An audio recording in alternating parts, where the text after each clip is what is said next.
Wow, after the amazing preseason the D's had and the best footy culture in 40 years, who'd have thought they'd get rolled by an undermanned Swans midfield in round one? Round zero. Opening round. Pick a lane, AFL.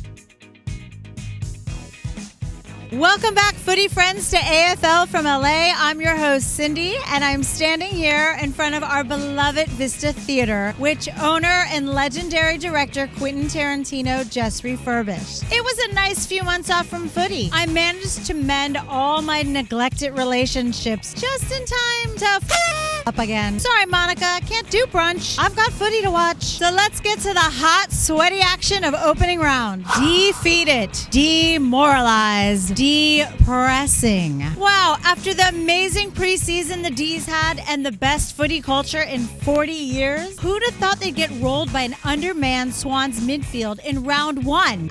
Round zero.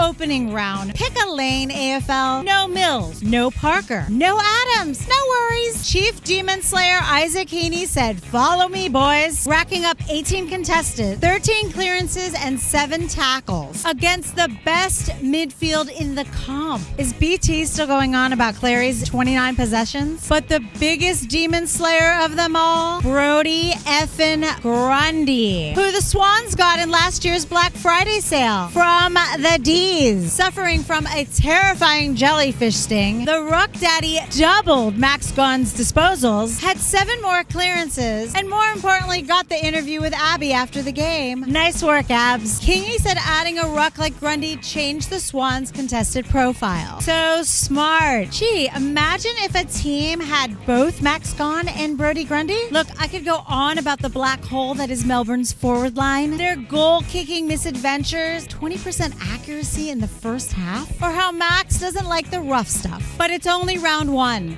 Opening round. And sporting visionary Simon Goodwin surely has some tricks up his sleeve. So anyone saying this is the beginning of the great demise, pull your jets. Plus, I really love watching the Tracks cooking videos on Insta. Don't call it a comeback. It's the bold new Michael Voss game plan. Lose your best defender. Lose your best midfielder. Lose by 50 points the week before. Give your opposition an 8-goal head start. Lull them into complacency. Then bam! Strike. Not even Kane Corn saw this coming. Chris Fagan, what are you thinking? Your game plan is so 2023. Come out firing, dominate in every area, put 8 goals on the board before the other team can even blink. You set yourself up for failure. Get with the program. Or learn the Heimlich, because that was one of the biggest chokes of all time. Joel Selwood said it looked like the teams had changed jumpers after halftime. But I reckon Vossi might have had a quiet word with the boys down in the rooms. I'm talking old school Lee Matthews quiet word. Because in the third quarter, boom, the Blues were plus 47 in points, plus 7 in contested possessions, with a pressure rating of 195. I still don't know what the hell that means, but it sounds like winning. Kerno, Cripps, Sexy Sod. The baggers gave Victorians a reason to actually like opening round. And Big Harry, I'd like to congratulate the brave punter who put 10 G's on the King of Clutch to kick the sealer. Well played, H.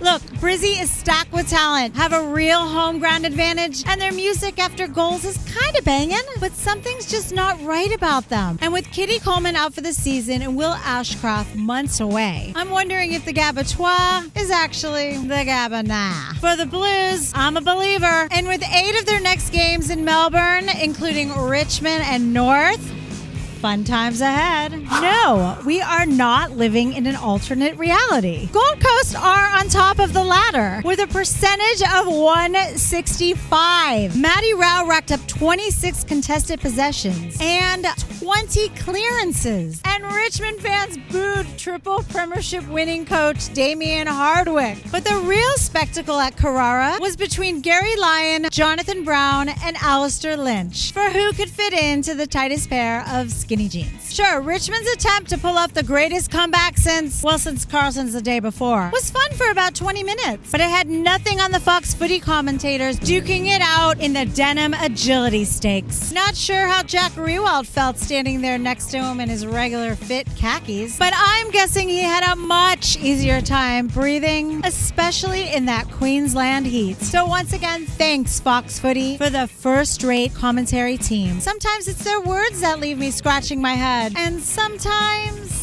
And if you're enjoying the channel, hit that subscribe button and maybe even say good day in the comments. I'm guessing that Collingwood would have won if Mason Cox had been playing. Oh wait, what's that? He did play?